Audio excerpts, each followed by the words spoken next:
maybe. They have a video player, I'm sure. Okay. Yeah. Actually, no. I've played videos on this before. Like, we use videos for that. So yeah, I mean, it works. I think Pretty Trevor good. responds as a video player. What? He went through the cover response as a video player. One, yeah, one Yeah. year. Specify Like, a file you look at path the practice on exam. Pro. Oh, Hey, Hey, who let you in here? You guys are not supposed to be able to get in. He snuck in. Yeah? The door was supposed to start It was open. Yes. No way. I walked right in. Okay. Yeah. Oh, yeah. How was your trip, Professor? No. Because they were really worried about the, the weather conditions in Beijing. Because it was really hot. Actually, it's more fog or smog? It's more small. It really was. They issued like a smog alert, which Yeah. they never do. That's right. And so they were concerned that the flights may not be able to take off and all that. No problem. Yeah. Just in time to teach. Just in time, right? Yeah. To answer some tough questions. You know, I'm really sorry about the quiz. I mean, did you get a chance to look at the questions and answers? No, that we made. No, I haven't seen the answers yet. You should take a Yeah, no, chance. because what I did was I was modifying the graphics, and so what I do is that I import the graphics, and then the way that I basically I just do a little cutting, so I just create the PDF file, and then I just do a snapshot, and then I import that snapshot to the actual quiz, right? But then. So I created the quiz, and so because of that, I created that PDF file with the same name. And then when I emailed to Changdan, I emailed the version that I created to get the snapshot. Oh, not the real version. Not the real version. So I'm okay with that. So yeah, anyway, so you will get just an extra free drop. Alright. For my sins. So that's 3 drops total? So that way, but I mean that was somebody should have caught along the way, but yeah. I mean, if there are only 2 people in the team. Well, yeah. Bucks got Yeah, some- I know. But still more than one, right? Putting all the blame on Chun. Oh, Yes, right. Still I said more than one. That doesn't mean that it all goes to Chanda. It's Chanda and me, both of us. Right. Okay, so how's it going? Pretty decent. Yeah. Got some questions. Well, good. Okay. Yeah. So how should we start? Well, I have a clarification question. Sure. So regarding the triode region. Yeah. Alright, so you use the words triode region and linear region interchangeably. Yes. Alright, but there's in the book it's considered the triode region the area right before the saturation region, like in between the two, and it has a deep triode region where Yeah, but it's so you can also do deep linear if you really want to. alright, Okay. But the triode is same as linear. okay. Okay. But you can talk about deep triode or deep linear region. But they're so they have different small signals because one's a resistor and one's a cursor. In between. In between. In I between. mean resistor and source, right? Because if you look at it, right? It's here, Yeah, and then it saturates, right? yeah. And so if you look at it could be around here, right? It's where the from linear to saturation. Yeah. Right. And so this whole thing is really triode region. Yeah. Right. But if you actually look, but for for something to be really linear, right? It has to be linear, literally, right? Yeah. It's to be a line. But it does, but if you look around here, they are not exactly linear. Okay, so basically just as soon as it starts curving, that's when Yeah, it's not really linear, right? Yeah, so But this is still called linear region. alright, Okay. Well, it's still called triode region. okay. So it's only during that So obviously linear portion that's where the we use deep resistor. triode. That's what they were talking about as deep triode. And that's when we use the resistor for the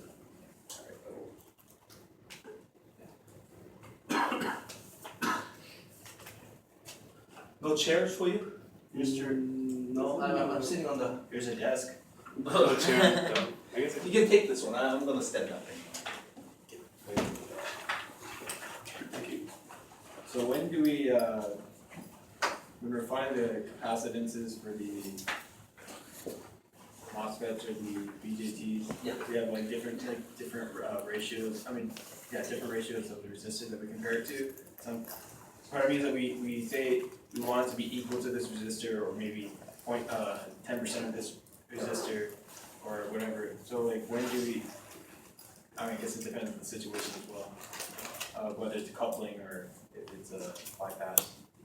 Yeah. So, Okay, so you're talking about the coupling cap and the bypass cap? Yeah. Yeah, okay. so I'm asking, sometimes for the coupling capacitor, Yeah. we've asked in one situation how to relate it to the resistor. You said, oh, you treat it as 1/10 the resistor. But in another situation, I think it was a BJT.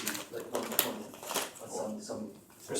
Yeah, but I also remember you saying just to treat it equal to it at one point. Or maybe that was a you didn't mean to say that? Yeah. So it should never be. What situation? I mean, they are, depending on what you are trying to do. Okay.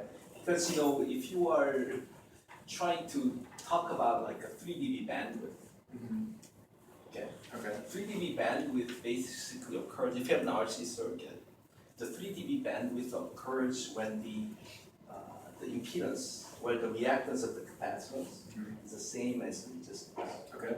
Okay? That's when the 3 dB. So, the 3 dB bandwidth, if you look at it, magnitude of, if you plot magnitude, somebody knocked on the door, There's no feed. No feed? Okay.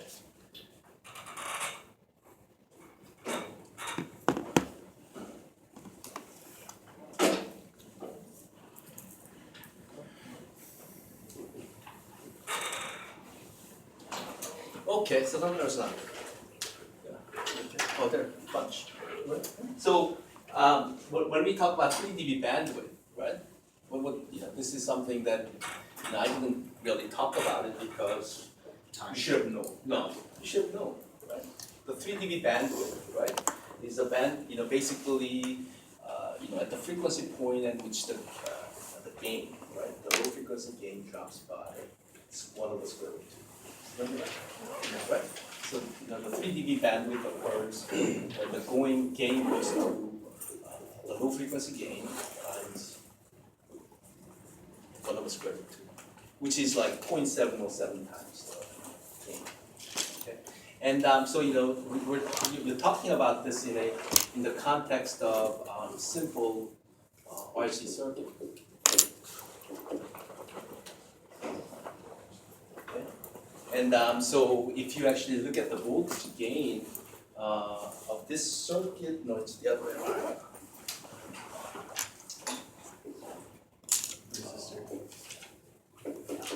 Right? So if you look at a voltage gain of this circuit and then look at the frequency response, it's going to do exactly this, right? Because at low frequency, this is not open, so we're going to get the voltage gain is going to be right? Because it's a voltage divider between infinity and something like that. So this is going to be wrong. But now what happens as you go up at higher frequencies, this starts to become short, right? Where impedance drops and the voltage drops. Right? And so the place where this actually occurs, this is the 3 dB point. Alright, this frequency right here. This is omega 3 dB. Okay. This omega 3 dB occurs when the resistance is equal to the impedance, or the reactance of the capacitance. Yeah. Right? That's what I'm talking So this is an example where when things are. about. Okay. But if we're talking about a BJT. Well, now if you're talking about, but I mean, you have this kind of circuits also in your BJTs, yeah. depending on the situation, right? Yeah. So, but if you're talking about bandwidth, then it will be like this, right? Okay. But now if you're talking about the design of the circuits for coupling capacitors or bypass capacitors, right? We typically want the impedance associated with the capacitor or the reactance to be 1/10 of whatever the impedance that's equal. Okay.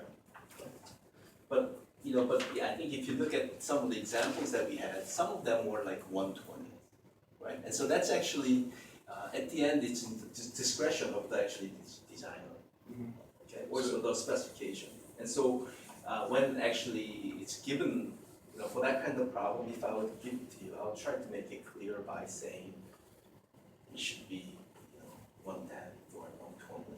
Okay. Or sometimes I could make it more open-ended and just make you guys to come up with a number. But then, I would not penalize you for choosing 120 or 110, assuming that you explain why you choose one or the other. And the reason would be to affect gain. That's right. I mean, so the 110 then, that at the end it affected the gain, or it could also affect the impedance. Okay. But, the bottom line is gonna have about 10%.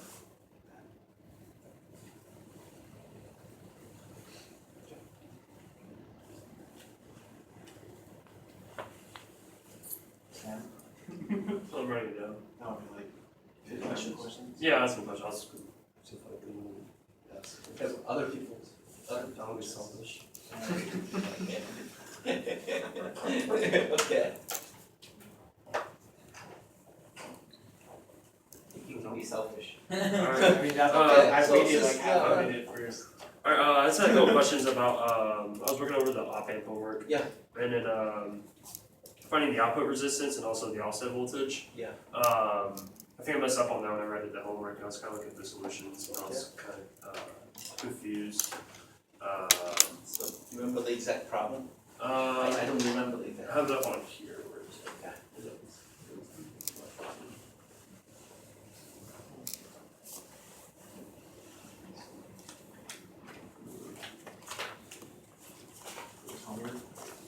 This homework, the last homework. No, I'm sorry, 13. 14 is the frequency response.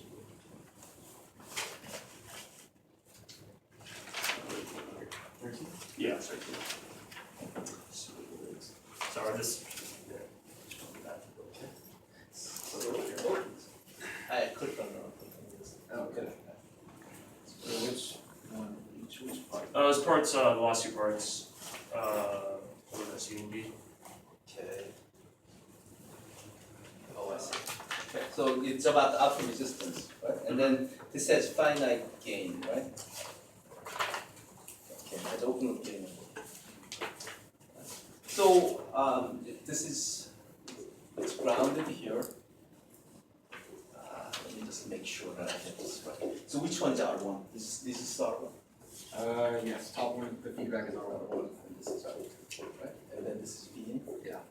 And then, so this has some finite gain of H0, right? And then we wanted to find R out, right? So the R out, of course, that's the output impedance looking for the whole circuit, right?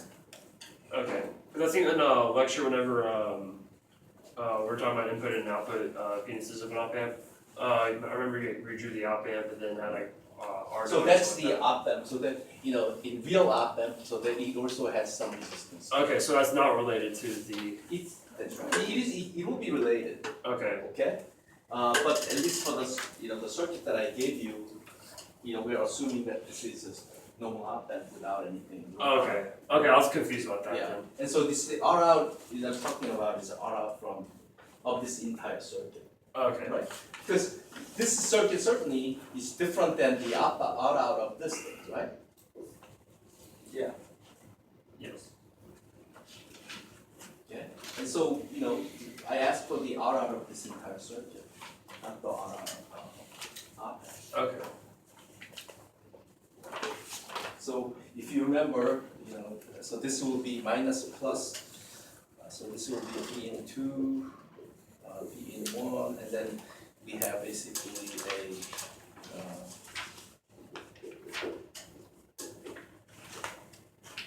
we have A0 times V in 1 minus V in 2, and then this will have some R out, right, which is for the op amp.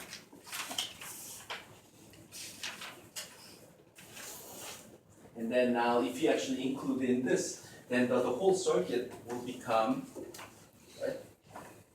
Will become this right here. Okay, the P in one. Okay, so P in one is positive grounded, so this is grounded. So then I'll connect it to here, and then I'll have Y2 here. So this will be this is R1, and then so then the R out. Then now I'm looking for this. Including the internal. That's going to change things a little bit. Usually, this is going to be pretty small compared to this. So would we want to assume that it's not there, or? Yeah, normally, if normally you can neglect it. Okay. But if you really care, because especially when you're trying to do real high resolution circuits, okay, then it actually matters, right? Sometimes the gain error of 0.1% is a problem. Okay? If you do really high precision circuits. But for a lot of things that we do, this is not much. Okay. But that you said we don't include that one, Yeah, normally, I mean like for that top one. that's right. Normally, I would tell you, Okay, so you explicitly say include the R out of the, what R out is something, or R out or op amp is something. and that would be given. Yeah, or that's right, or the gain is going to be something, right? The open loop gain is something, or the input resistance of the circuit is something. If I assume that it's, if I assume that's, if I think it's, if you have non-ideal.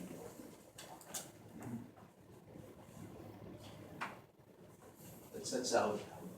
And then, well, the offset voltage wise, you can put the offset voltage in, either way, right? You can put the offset voltage here, right? I guess that's normal, the way that I talked about. So you have to put offset voltage here. And what exactly does the offset voltage term mean? I was kind of confused about that as well. Say it again. What's the purpose of the offset voltage? So, we talked about we talked about differential amplifiers. Now I can talk about this very easily. Because if you remember when we analyzed the differential amplifier, right? We had two paths. Right? Yeah. And then, if you really look at an op amp, that's what you exactly have. So you have basically a pair of transistors like this. Okay, you have current source, and you have resistors. Right. And so what did we find when we analyzed this differential amplifiers? So this differential amplifier, this is really the P in one, and this is P in two. Okay. That's what you really have. And then we talked about how we would actually convert this into single-ended output and all that, right? But the point is that if the two paths are exactly matched, when P in one and P in two is the same, then the output voltage, V out, which is the differential voltage right here, right? It'll be VC1 and VC2. So if you have VC1 minus VC2, they should be exactly zero, right? V1 and V2 are the same, right? But what happens? In reality, they're not going to be exactly the same. And the reason for that is what? They're not matched, right? If so, I talked about how the RC1, Resistors will change right, things. and then RC2, if they're not exactly the same, You won't match exactly. right? And then you suddenly have, even when the input voltage difference is zero, you still have some finite output voltage. Unless you're incredibly lucky. That's right, right? I mean, that's right. So that's why you have distribution, right? And so sometimes you do get lucky, but you cannot count on it. Okay. Right? So that's where the offset voltage comes from. To make both sides match exactly and kind of get this. So what that means is that if you want to make the output voltage to be exactly the same, then you need to actually apply some input voltage, right? And if you apply offset voltage here, then that will make the output voltage to be precisely the same. Okay. for a particular amplifier, right? And so that means the offset voltage is going to be different from amplifier to amplifier, right? Because, you get one op amp, it might be that, this is higher than this one, for one, but if you get another one, it may be different, and also the amount that is different are going to be different. So it's going to be, this offset voltage will change, okay? So the way that you deal with it is, you instead of specifying the offset voltage for individual amplifiers, what they do is they specify the standard deviation. Right? I mean, because the mean should be 0.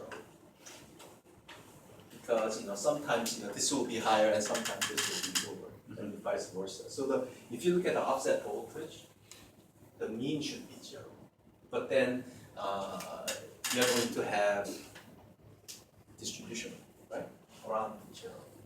And so what people, when they really talk about offset voltage, they're specifying the standard deviation of the offset voltages.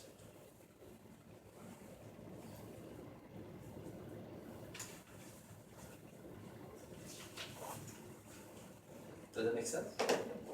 Could you say that last part again? I didn't catch that. So, the offset voltage, if you look at the distribution, right? Sometimes this is going to be higher and sometimes this is going to be higher. And so if you look at all the different offset voltages and make histograms of offset voltages, okay? What you'll find is that the mean is going to be 0, right? So the mean is going to be, if you look at the offset voltage, and this is a histogram, right?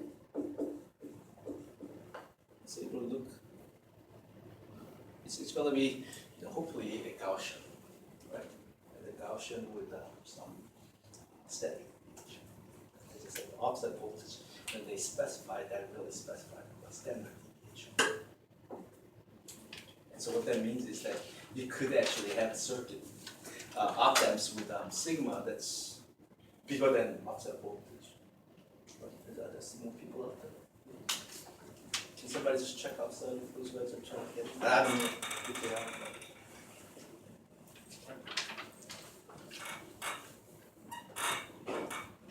All right. Professor, I actually have a question regarding the final example. So on number 2, Yep. you gave us a Oh yeah. MOS, What's it? I gave you what? a MOSFET or some MOS. You think it was a MOSFET? Well, it wasn't MOS. It was like a gate, source, and drain, and Yeah. you told us to pretty much create a circuit for Yeah. that. Then on part, I think it was part C, where you asked us to find the components. And as I was going through it, Yeah. I didn't quite understand why you said assuming current flowing in R1 and R2 is 0.01 of the current of the drain. Is equal to Oh yeah, there. Mhm. So I think, so that's one of those things where I would have given you latitude, Mhm. okay? So, that's where, as long as you show judgment, if somebody has chosen the current to be the same as the actually current flowing through the collector current, or the actually current through the drain current, Mhm. I would have taken points off, right? Because why? Current goes into the gate. Right? So I mean so we're talking about, maybe how about if I actually start from the beginning, would you like me to, and then we can get to that? Yeah, all right. So actually, this is a really important problem, in that if you operate the devices, if you operate MOSFETs below the threshold voltage, this is actually what happens. So this property is what they call, the operation is called subthreshold operation.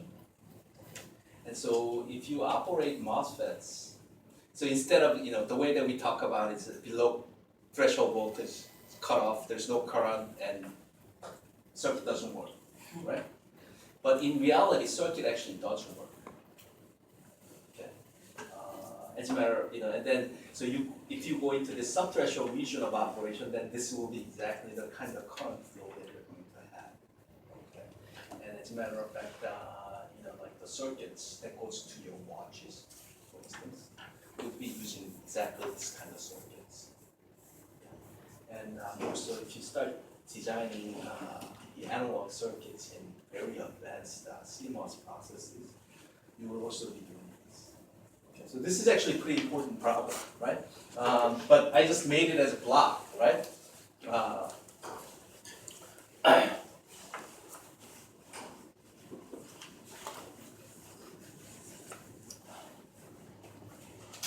So let's start with the first one, right? So I said, I'll draw it to MOSFET, right? Because this is really a MOSFET. I just, I drew it this way so that it's not so confusing to people, right? So it's ID is equal to I0 the VGS over NVT times 1 plus lambda. And of course, the gate current is 0, and I said source current is equal to I gate plus. Professor? Yeah. And where did you get that the current of the current drain equation? Because in This the one? yeah, in the textbook, it has a different equation than this. Like, how did you no. How'd you get that? how did that even? I don't know. No, I mean this is actually what the MOSFET equation is subthreshold would work. But I don't know if the textbook has any equation for the subthreshold. It doesn't. That's why I was Yeah, that's confused right. about that. Yeah. That's the So because of that, so that's why I didn't say it's MOSFET. Oh. Okay, that's why I said, Okay. right? Because I said this is some weird transistor, right? Okay. Right. That's why I said it's some weird transistor, because I didn't really talk about this as transistors, right? In the class. But in reality, this really is a transistor operation, and it operates below threshold voltage. So when the VGS is less than threshold voltage, it actually has this behavior, which is just like the bipolar, right? Okay, so it actually acts like a bipolar circuit, right? And then the only difference is this N. In bipolar transistor, this N is 1, right? But for MOSFETs, it's more like something like 1.5. Okay. And so in MOSFETs, instead of you have 60 millivolts per decade, you have something more like 80 to 90 millivolts per decade of current change. So that's the difference. So first the first one I said draw the schematic for the common source amplifier, right? Using this. So okay, so this is just like MOSFET, right? It's just like common source amplifier. And so you include the bias network. So I have this common source. So source is grounded, and of course I need some RD. And I have I think I called it VNN, right? Which was a VNN is the supply voltage. And I need, of course, the voltage divider for the biasing circuit. Right? And then I called it R1 and R2. It's the same, right? Same as MOSFET, common source amplifier, and because it's just they happen to have the same, right? And then I asked for the second part. Okay, and then I even made the same, right? So I said n equal to 1, right? So that when n equal to 1, it becomes like just like BJT, right? In terms of the how it behaves, right? So and then I said the DC voltage was gate voltage here was 720 millivolts. And I also said the lambda is equal to 0 for this one. Right? And then I asked for what is the drain current.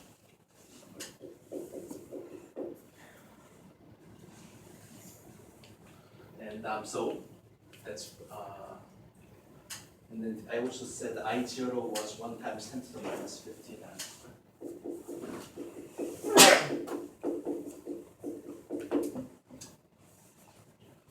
So Or that takes the place of the saturation.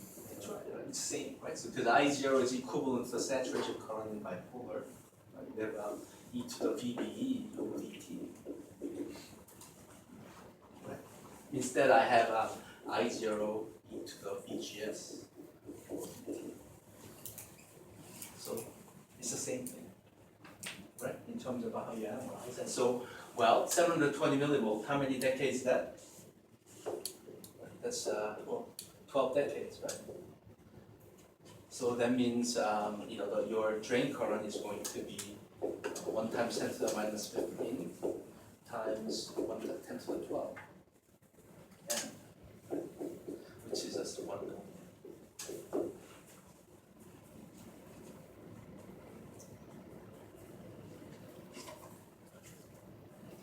Professor? Yeah.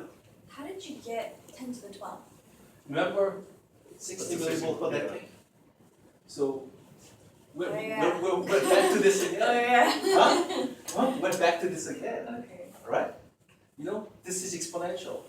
So we can use this another thing. Okay. You can use the same thing again. Right? So 60 millivolts per decade. So I told you, this comes up over and over. Okay. So 60 millivolts per decade. This is what's confidence. What is it? I said this is why it's cumulative. Yes, right. Yeah, no, I mean, it's hard for you to do all these things without remembering the first part, right? And then so the part C, I asked for specify the component value in an amplifier so that the gain magnitude amplifier is greater than 50. And DC voltage is 720 millivolt and supply voltage is 2.88 volt, right? So I said VNM was 2.88 volt. And then I want the gain to be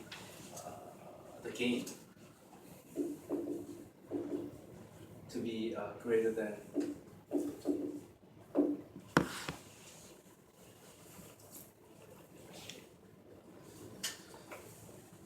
Right. So this is I think this is a part that I have to specify R1 and R2, right? About the size of the current, right? Yeah. Okay. Right. So good. So the gain has to be greater than RD, and of course, this amplifier. What's the gain of this amplifier? It's GMRD, right? It's just minus GMRD, right? So the voltage gain is going to be minus GMRD, right? Because your input is right here, right? So I mean, it's just like MOSFET, right? It's going to be just GMRD, where it could be just like bipolar things. But it's like MOSFET in the sense that we don't have any gate current. Right. We don't have any ROI. It's kind of a combination of the two. Exactly. So the two behaviors are essentially the same, but the only difference is the gain current. It's zero. Right. So R pi is infinite. Correct. But you said MOSFETs would typically operate at n equal to 1.5. So real MOSFET will have n that's greater than 1. What kind of transistor is this called? It's an MOSFET. It's a MOSFET. Oh, it's MOSFET. Okay. It's really it's a MOSFET, but when you actually operate below the threshold voltage. Okay. Okay. If the VGS is less than the threshold voltage, it actually powers this. It's that in the class we say the device is off and don't worry about it, right? But actually, in reality, actually. Oh, lied to us. No, I did not. I just made it simpler for you. And that's an example. But the thing is that I love this problem because this brings up to you guys to the sort of the current technology and how the whole analog design is evolving too. And the other thing is that it tests you on this whole basic concept, right, about how to linearize and how to do small signal analysis given some nonlinearity, right? And so this is an example where the nonlinearity is a little bit different, right? But we can deal with. But it's the same thing. And so we have to figure out what the GM is, and of course GM is what? It's like just like bipolar transistor, right? So the GM has to be just I over NVT, right? And where n is equal to 1, so it's just ID over VT.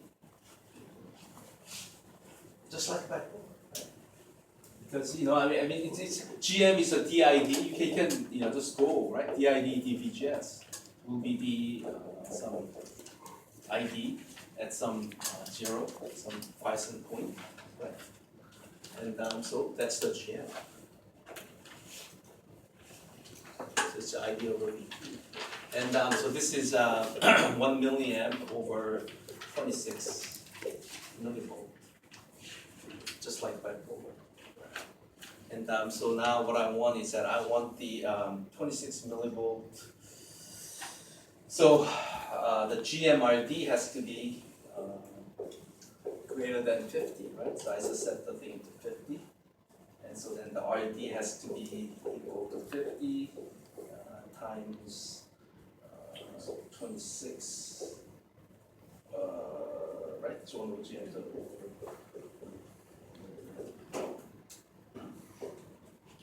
26. So it's 26 times 50, so it should be what? 1,000. Is 1,300? This is 1.3. I get the ID. And of course now I have to specify this R1 and R2. Right?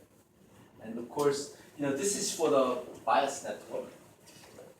And as we talked about in the class, we like most of the current to be flowing through the transistor, right? That's where the gain are. So we don't want a lot of current flowing. So we like to make this thing to be, in the example I just said, 0.05 times the ID. Right? Because if you think about what happens, right, in our bipolar design, what did we do? If this was a bipolar amplifier, how would we set the current to be here? Remember how we set that current? If this was a bipolar amplifier? We did We want the current flowing through here Yeah. to be about 10 times the base current. Right? Yeah. Okay, so we wanted in the bipolar design, IR1, we want that to be about 10 times the IB, right? Which is actually 10 times the IC over beta, right? If the beta is 100, right? So then this becomes about IC over.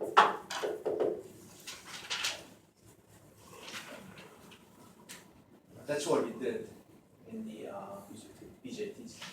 But for MOSFET, we have even greater flexibility, right? Because we don't have any gate current.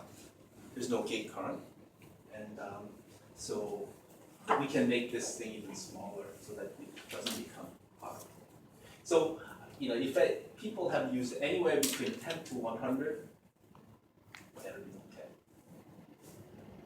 But the other piece is if you make this thing, one problem that you will run into is if you make this thing too small. Okay? Instead of making 0.01 ID, you make like 0.001 ID or something. The problem that you're going to run into is that the resistor values will become too high. So then it becomes also difficult. And so that will be the challenge. But so something on that range. So then this says your bias current will basically consume 1% of your power consumption of the circuit, which is not bad. Right? And if it consumes 10%, that's what we end up doing in bipolar. Right?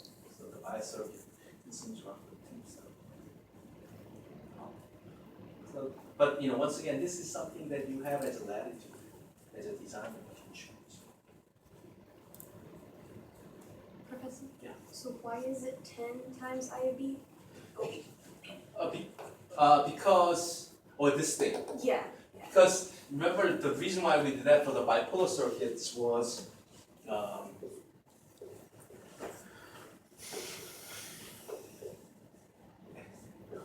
the reason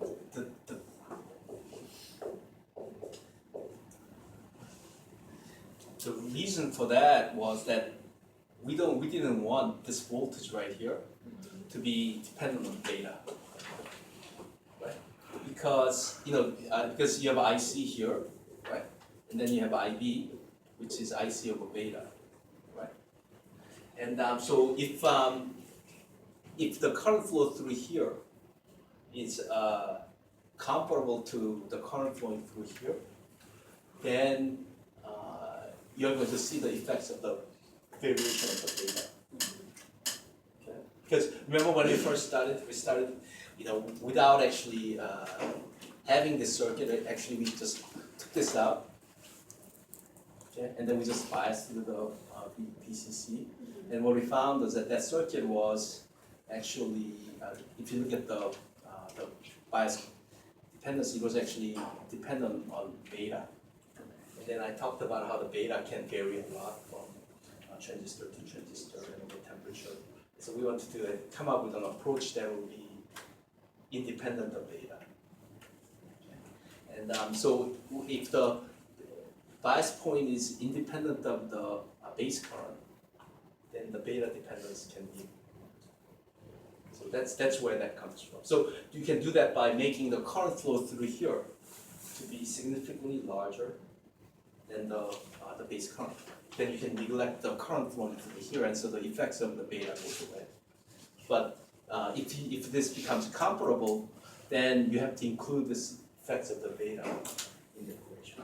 Right? Because the way that we computed this voltage is basically just voltage divider between R1 and R2.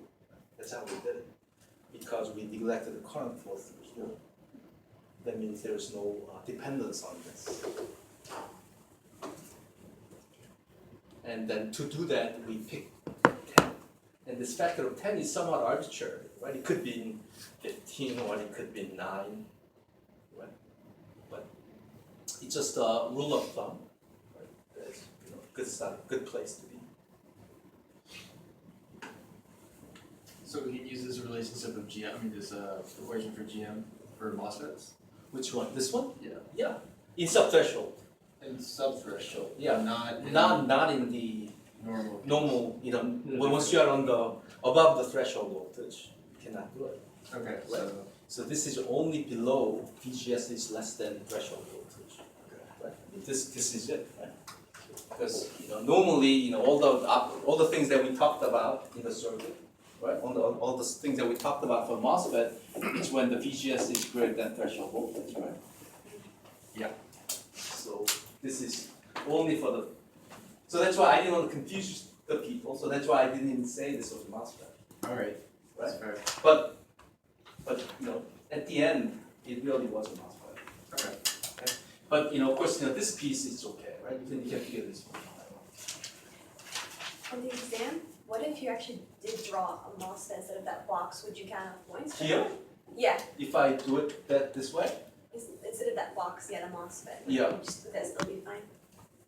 well, not for this problem though. Okay, sounds good. If somebody has explained why you have done it this way, and then you Okay. said that this was because of this, so then that would be fine. Let's think about it. Right. But if you gave us a box, keep it. I mean, it'll be simpler, just stick with the box. Cool. And Professor, I Yeah. have one more question. Sure. And it's the question following that. Okay. It's part A. Yeah. Instead of Rn equal infinity, Yeah. I got Rn equal to Rg. So I'm not sure why it's infinity. It's because Rg plus infinity. And then Rg plus infinity is infinity. Kidding me, Professor, before you keep going. Yeah. What? Wait, how did you get that equation, the GMID over VT? You did This thing? Yeah.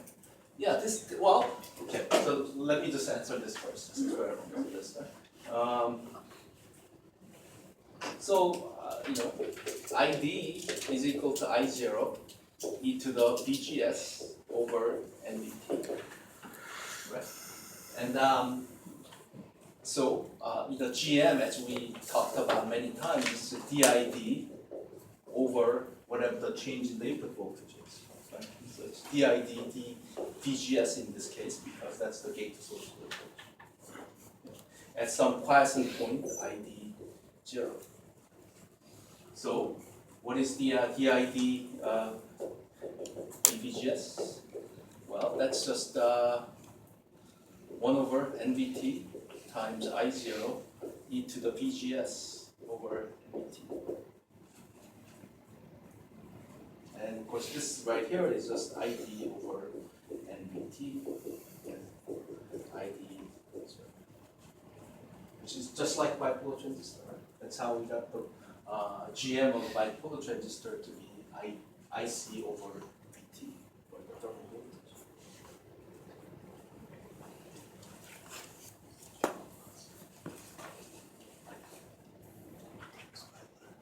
Okay, and so going back to the problem 3.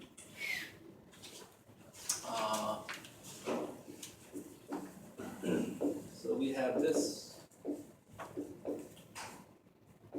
LD and BDD, and then we have IG. And then we have D, and we have source. Right? And of course, for you to find the input resistance here, what do we need to do? You know, at the end, we need to draw the small signal model. Right? If you draw the small signal model of this circuit, it's RG. And for MOSFET on the gate side, we have nothing, right? It's open, right? And then we have GM times VGS. And then of course I have a source resistance. I think I call it RS. Did I call it RS? And then it's RS and RD, right? It's RS. And then we have RD. Wait, that should be RG. Yeah, it should be RG. Yeah. You're with RC. RD, and then this is the PR. And so the first question was, what's